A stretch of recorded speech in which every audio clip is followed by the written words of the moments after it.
Today on the Unity Talks podcast, you are going to learn how to take a leap of faith and always bet on yourself from one of our guests today, coming all the way from Australia. Or is she? Tune in. Welcome to Unity Talks, where the hiring experts of Dallas-based recruiting firm Unity Search engage in lively discussion with successful business leaders to dissect their careers and how they got to where they are today, the obstacles overcome to reach their success, and steps they've taken to stay at the top of their respective fields. So listen in as we provide you with the thought-provoking conversation and ideas that keep industries moving forward. And welcome back to another edition of the Unity Talks podcast. And we're so glad you're here today. And our guest comes all the way from Australia. Well, she's been in the U.S. for a while, but she's originally from Sydney, Australia. And you're going to get a chance to meet with her right now. Vanessa Ashlock, welcome to the show. Thank you, David. It's a pleasure to be here. Absolutely. So Vanessa is a finance and accounting executive. She's lived in the Dallas area. How long have we lived here? Since 2014. Since 2014, but originally from Sydney, Australia. Sydney, Australia. Right? So for those geographically not inclined people, it's about, what, the middle of the East Coast? Right, correct. Okay. Yeah. And so we're going to learn what brought Vanessa all the way over here. She has a little bit of world travel, and we're going to try to squeeze that into a little tight time frame here because talking to Vanessa over the years, we have learned three things, or at least I have learned three things, and they're almost three themes that we're going to try to touch on. Okay. Those themes are pivot and adjust. I know the word pivot has almost become cliche since 2020 because it was used wildly then. It's not meant to be cliche in what we're talking about here. So pivot and adjust, a leap of faith, and betting on yourself. And those are going to be our topics today, right? Yes, thank you. Awesome. All right, so here we go. So from Sydney, Australia, 3 daughters, right? So give us the highlights of how you got from there to here, and we're going to try to keep our audience not distracted by the Australian accent. Okay. Absolutely. So I always like to start with how we got here, how we really got here. And I was reflecting upon my experience, and my parents are migrants. My parents came from the former Yugoslavia. They, back in the 60s, they had 3 options. They wanted to flee the country to have a better opportunity for themselves and for their children. So they had the United States, Canada, or Australia. They chose Australia, the furthest from their European heritage. And that was because that was the quickest route to get out of the country. So it had a 6-month waiting time. So I was reflecting upon, how I got to where I am at today and, the experiences that I've had. And my parents came as migrants to a country. They did not know English. They were in their 20s. They had a 2-year-old daughter.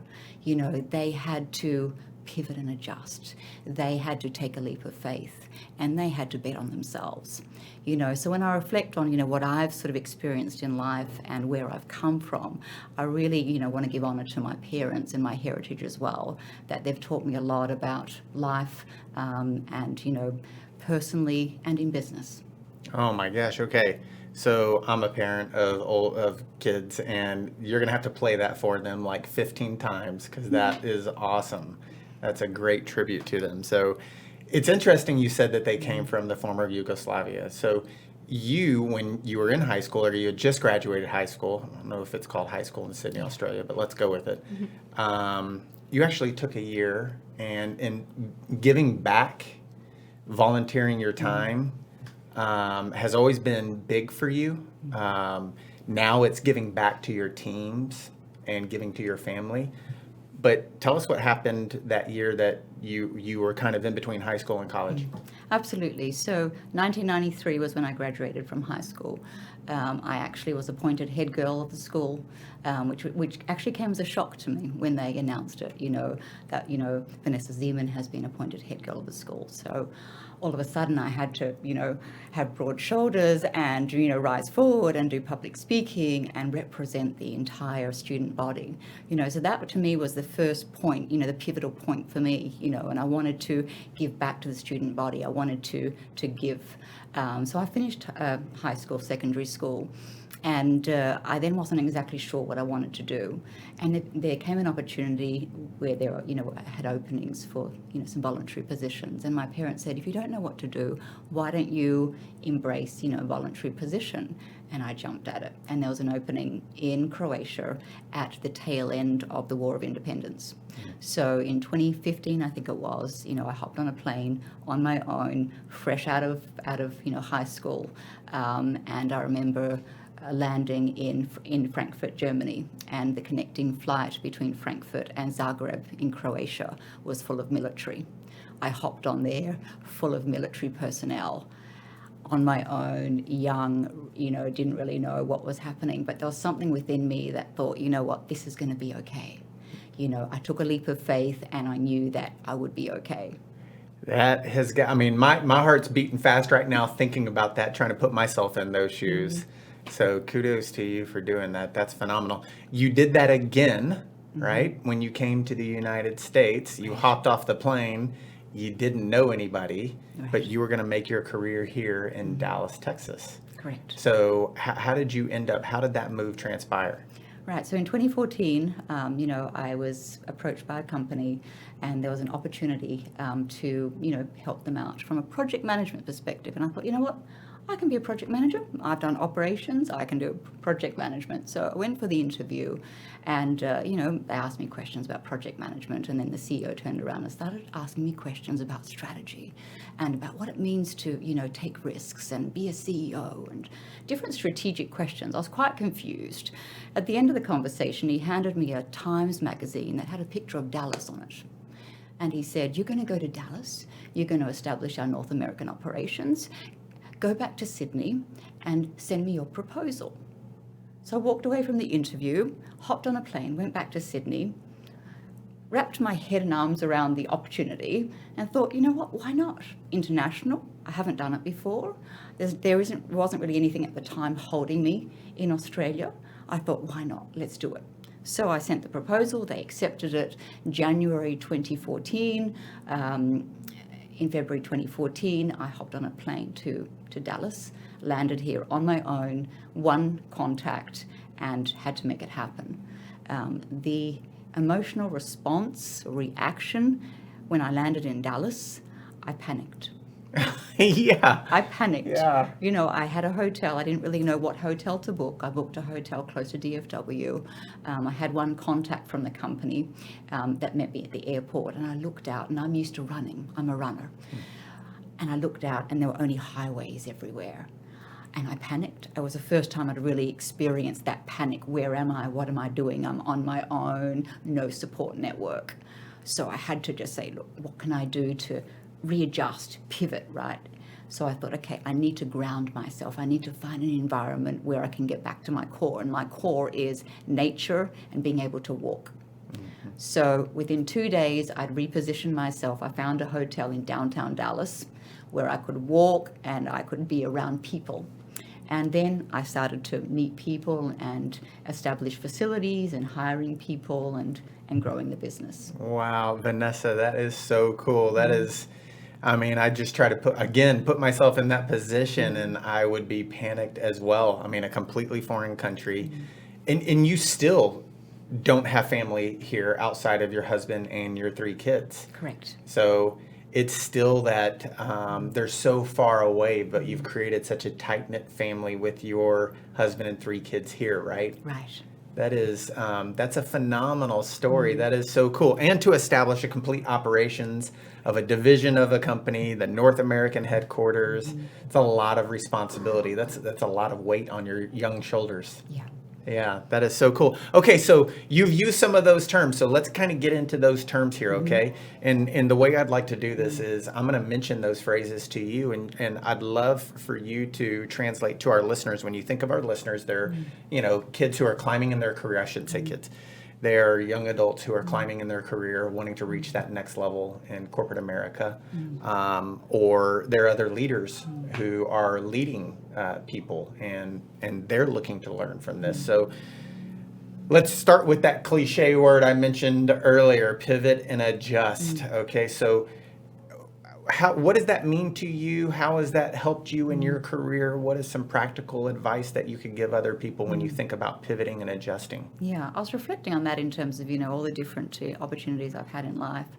And every opportunity, it's required me to pivot and adjust, assess the situation based on the information. My philosophy is based on the information I have on hand, based on the assessment of an environment, I make decisions. And based on that, it's having to pivot, having to stretch myself out of my comfort zone and really sort of understanding my stretch capacity. From a young age, having to pivot and adjust. I call it a blessing, but I was, blessed with some health conditions from a very young age, and that taught me a lot about having to adjust. The immune system has a phenomenal capacity to take you by surprise.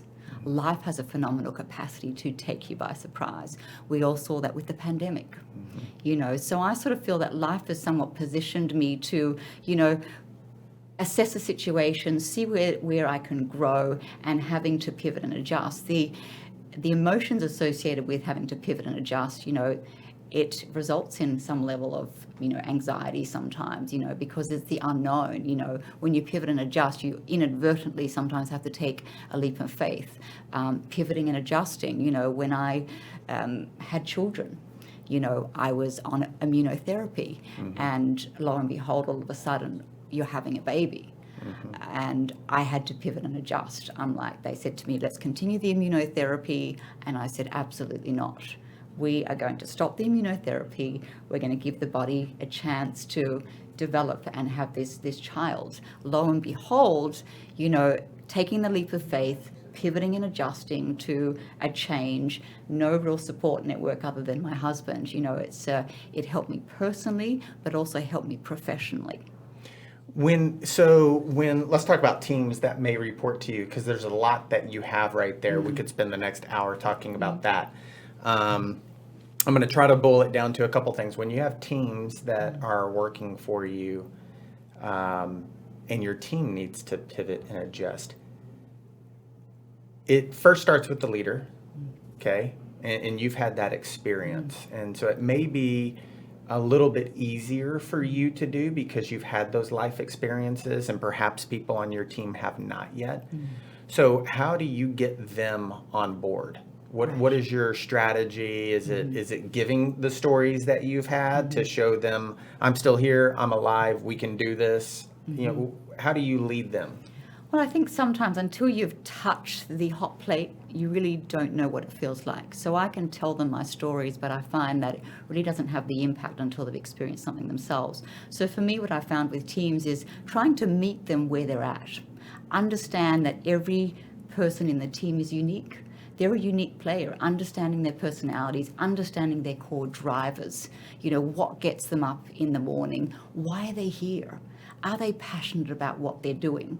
And when you can sort of hone in on their passions and what their core strengths are, and really try and coach and mentor them to highlight utilizing their core strengths, it makes it a lot easier when you have to pivot and adjust, when there are unexpected changes within the team or the organization as a whole, because you've helped cultivate them to operate in their area of strength. That's such a great answer. Yeah, I love the example of sometimes when you touch the hot plate, you actually have to do that yourself. And so working with them to find out what it is for them that's going to allow them to pivot or adjust, and make sure that emotionally they're okay with that, right? So that means your connection with your team has to be so much closer. I mean, I think of this a lot. I think of my dad when he was an engineer, and there was not that closeness back then. When you're in the 70s and the early 80s and you're working, it's like, I'm the boss, you're the employee, you do what I say. That was kind of the rule. What you're talking about there is just, and what we're all learning nowadays is you have to be so much more tighter with your people, and really know what motivates them and how to get them to move, right? Right. Such a great answer. Okay, so leap of faith. You've mentioned it a couple of times. You've taken huge leaps of faith, as we've learned already. Right. How has that benefited you in your professional career? Look, it has resulted in a lot of unknown. So even when I took a leap of faith to come to the United States, I came on my own. I met my husband here. I had my 3 kids here. I helped build an organization. I think it's been of benefit to me because I've been able to stretch myself and be okay with stretching myself. So taking a leap of faith, there are a lot of unknowns. Even subsequent to that, taking a leap of faith with any professional opportunity. I always say to my team, and when I'm interviewing candidates, we spend so little time in the interview process, yet when we decide to marry someone, we go through, extensive courting process, and then, we take time. However, we're having to make rapid decisions. We have to somewhat take a leap of faith that based on a rapid assessment, we're going to proceed forward. So I think, just being able to see that, there are so many instances in our professional lives where we have to daily take a leap of faith, but in doing so, we audit, assess the environment, identify the risk. So you're actually able to pull on personal experience. You have professional ones too, but it doesn't matter whether it's professional or personal. You're able to pull on those experiences to know that that leap is going to be worth it, and everything's going to be okay in the long run. And if it's not okay, you're going to learn from it, right? Exactly, because sometimes taking a leap of faith, it doesn't always mean that you know the outcome. You just know that you're betting on yourself, that you've assessed the environment based on the information you have today, that even if you proceed forward and it's not what you imagined, you can recalibrate. You can pivot and adjust, and it will be okay. Yeah. As long as, for me, it's always been, as long as I'm aware of the environment, I'm doing everything within my human power to keep moving forward. For me, it's all about moving forward. It has to be progressive, even if it's not what I imagined. Do you ever get comfortable taking that leap of faith? I mean, is there a comfort level that you get to that it's like, here we go again? Or no, I'm risk averse. I'm an introvert. So for me, there's, I never get comfortable. I can do something multiple times. It's like going to the, phlebologist and saying, I have to, have blood drawn. You never get comfortable with it. I never get comfortable with it. However, there is a level of comfort knowing that, you start to know yourself. And I think that's what I've learned. I've learned to understand Vanessa for who she is, and where I want to keep sharpening myself. So I never get comfortable with where I'm at. I'm just very grateful for where I'm at, and know that, the future is unknown, however much we can plan for it. Okay, so I'm gonna try to frame this up almost the exact opposite of that. If you find yourself too comfortable, you're at the office and you're like, man, things are going my way. This is really comfortable. Is that a cause for concern? Like, wait, are things too comfortable? Or things are going too smoothly? I'm not outside of my comfort zone. Maybe I'm not growing at the rate I should. Or maybe I need to face something or ask for an opportunity because I'm almost too comfortable. Should we be aware of that?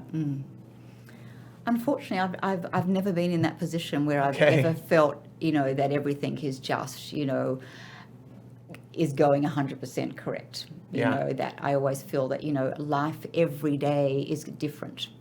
So for me, I'm very disciplined. So for me, the way that I've been able to manage load and manage complexities of life, professionally and personally is discipline.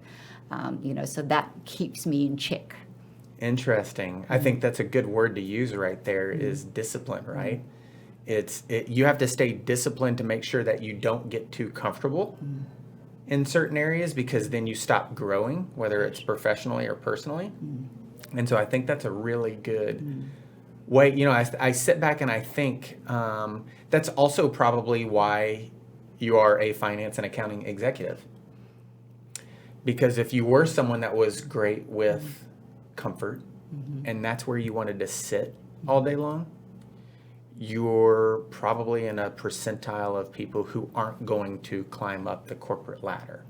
And so for those that are listening to this that want to, you've got to be okay with pushing yourself outside, doing the things that other people just aren't willing to do to get there.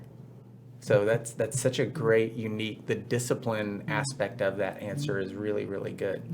And that leads us into that third kind of theme that we had talked about, which is betting on yourself. And all of these do, pivoting and adjusting, taking a leap of faith, and you're just placing the bet on yourself that you're going to be okay. And ultimately, I think you got to place the bet on yourself that you're not just going to be okay, you're going to thrive.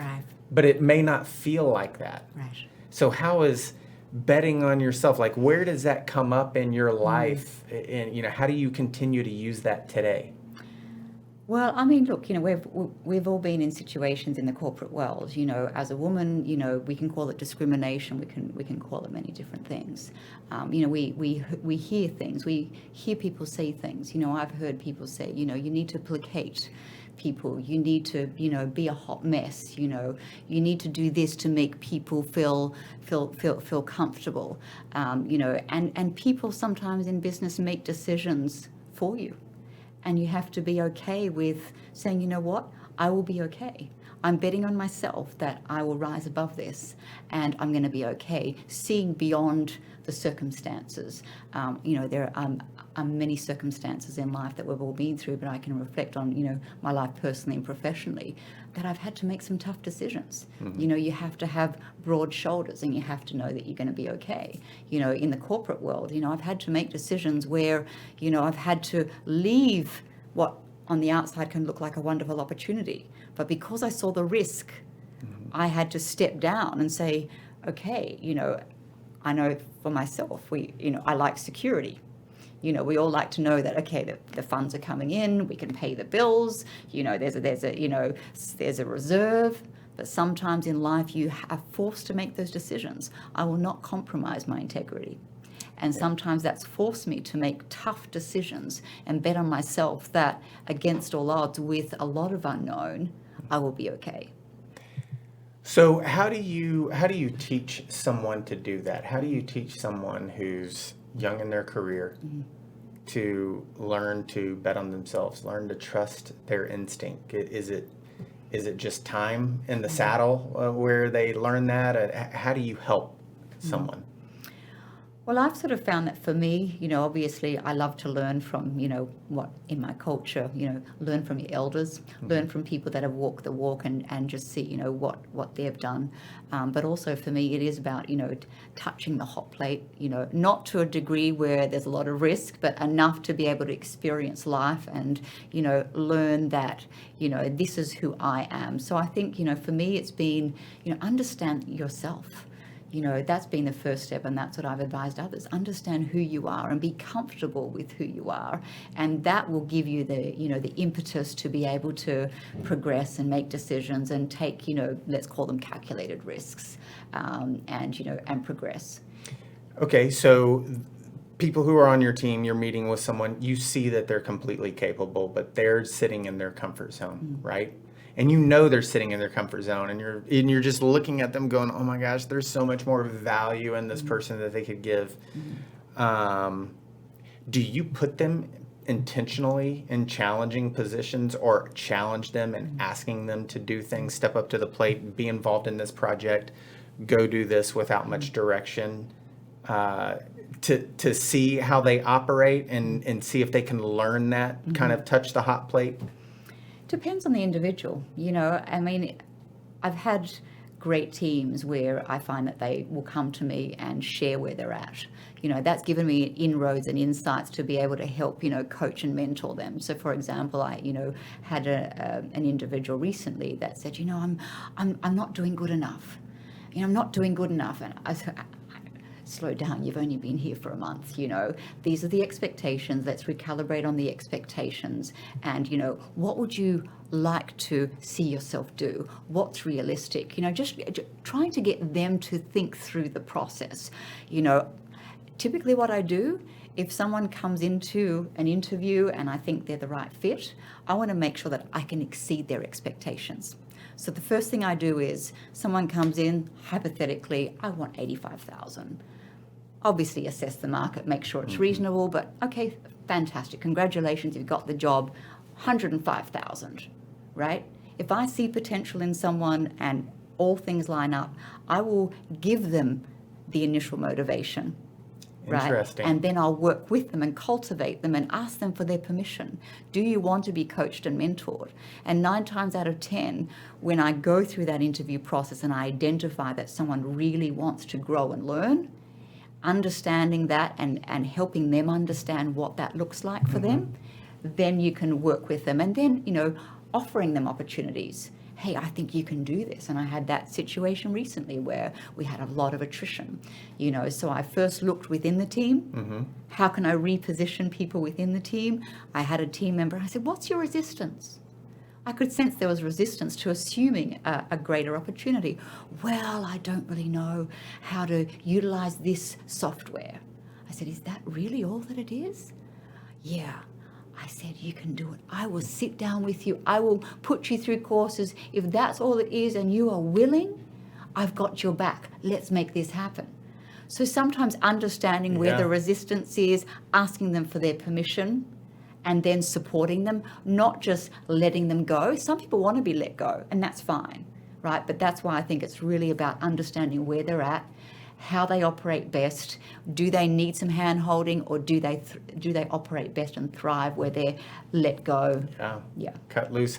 Okay, so you bring up, so let's go through this, because I'm keenly interested in this. So, and I know we're making up numbers here, okay? So we're going to use the numbers that you just gave, right? So we're pulling them out of thin air. So 85,000, that's what the position is paying, or that's what they want. We offer them 105.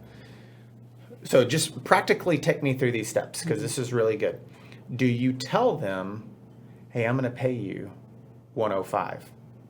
Your value, well, maybe your worth, I don't know. Now that I'm saying this out loud, I'm thinking through this, is maybe at this moment in time, maybe it's 90, but I'm going to pay you 105. Do you talk through it with them like that? Like, and because I see your value being 105, so I'm going to go ahead and give it to you up front? Do you work through it like that with them? Not typically. I mean, obviously, Okay. I assess the market, and some people, in situations like that, it's typically individuals that maybe have been in organizations, they don't truly understand their value and worth. And if the market is paying that position 105, then you know what? You can ask for 85 and someone might say, that's fantastic, we're going to get them at a cheaper rate. No, I'm going to give you what you're worth. Yeah. And, I like to be able to exceed their expectations. And then once again, recalibrate, help them understand, because they might say, why? And understand why. Well, that's just what you're worth. Okay. You've got these skills. You've evidenced over your career. Look, if you would like to walk through it, let's walk through it. Yeah. That's so interesting, because I think that's a small minority still.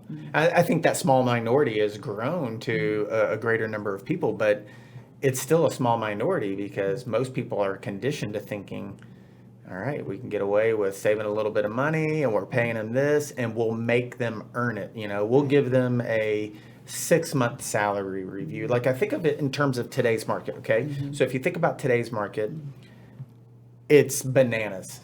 I mean, salaries have just shot up. I mean, none of us want to face a right size, but at some point in time, something needs to be happening, because we just can't keep the pace that we're going in terms of salaries.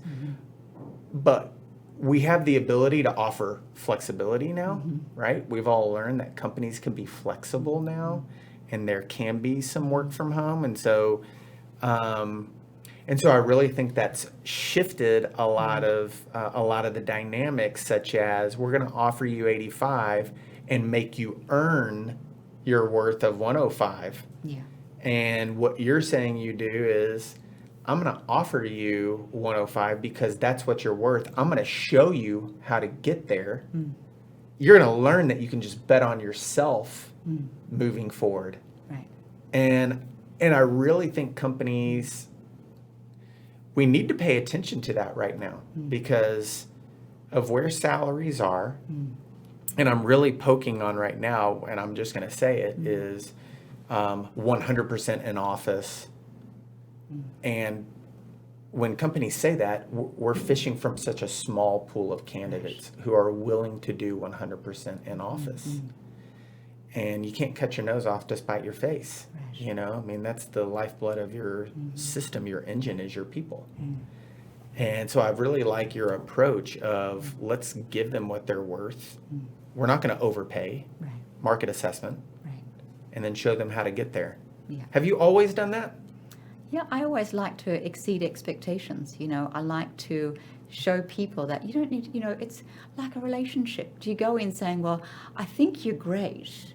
However, let's give it a, you know, you have to earn your position? No. Have I done a good job at the initial assessment in identifying whether you're the right person for that seat?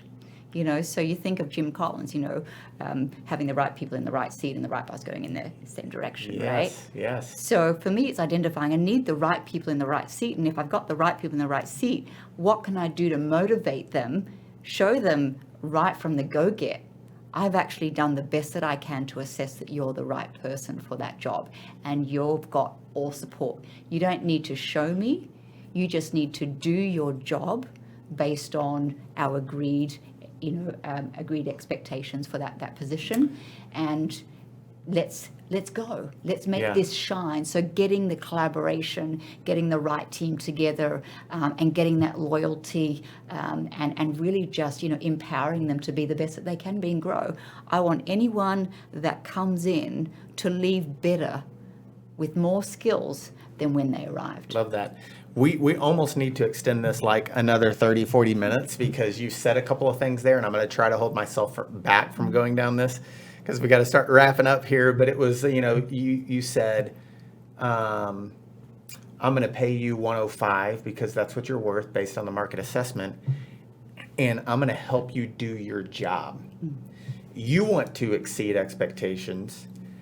Helping someone do their job means their job value is 105. They don't necessarily have to exceed expectations to get 105. Mm-hmm. We'd love people to exceed expectations, you know, and then their raise next year may be higher. Mm-hmm. But some people don't necessarily want to exceed expectations. They want to do what's required of them to perform at the level that you're expecting for them to perform at, right? Do the job duties. And all this is centered around this quiet quitting, you know, and I'm trying to stay away from it too much because you're going to suck me into it. So I appreciate your perspective on that a lot. You know, I think that's a great perspective to give people what they need up front, show them how to get there, help them along the way. And that's such a good perspective. Okay, enough about that. We're going to end on this because this is good. You are a finance and accounting executive. You're a spouse. You have 3 kiddos at home. I've had a number of people sitting in that chair in that exact same position. And I always just want to pause down. You know, I've got a wife and 2 girls, so I'm surrounded by girls. So definitely encourage that empowerment. How do you juggle all of that? It's a good question. Some days I'm not sure. I just do what needs to get done. And my children have taught me a tremendous amount. Like I mentioned earlier, I didn't anticipate having children. Every child has been an absolute blessing. And, you know, it's just rising up every day and doing what needs to get done. You know, for me, it's always been about discipline. You know, it's about having the discipline, preparing for the unknown, having slack capacity, and seeing that it's such an honor to be able to be a mother, to be able to show your children that you can be a mother, you can, you know, take care of them in the house and a career as well. We don't know what's around the corner, you know. So for me, it's just, I think the discipline that I've cultivated and the personal health complexities have really just positioned me to be able to, you know, do what I can to the best of my ability and, you know, wake up every day and see the cup half full. You know, and my children, you know, they surprise me. My 4-year-old was diagnosed with type 1 diabetes a year ago. Complete shock to our family. And seeing that the girls, obviously there's only a year apart between the girls, and seeing them see how busy I might be and seeing how busy Dad may be as well. And, actually, to our horror, work out how to get the insulin prepared, the older sister getting it for the younger sister, and seeing how, they actually want to learn, and, being an example to them, So, I didn't plan it this way. Yeah. It just happened, and I've just learnt to adjust to it and go. just be grateful. Yeah, that's awesome. Well, so we've talked a lot about leadership here, okay? 30 years ago, we're going to end on this. So 30 years ago, you wrote a little bit when you were the headmaster of your school, something on leadership. So if you want to share that with us to see, has this changed much? Absolutely. So back in 1993, Head Girl, was sort of the end of our year there.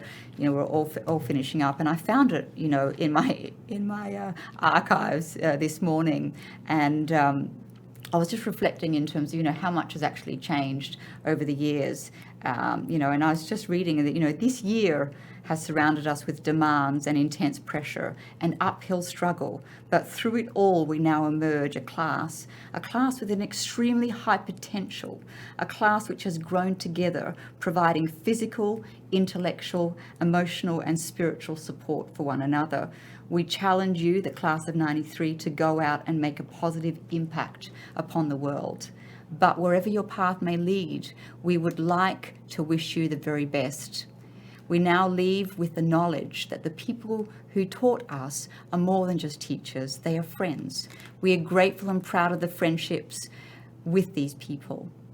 To our fellow students still travelling the long road, we wish you all the best. We found some suitable quotes as well. So some of the quotes which, I'd extracted from that speech were, spare time is a scarce commodity, so use your time wisely.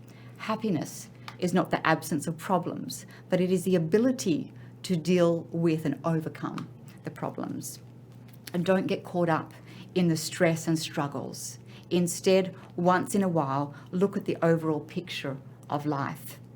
Finally, a diamond is a chunk of gold that made good under pressure.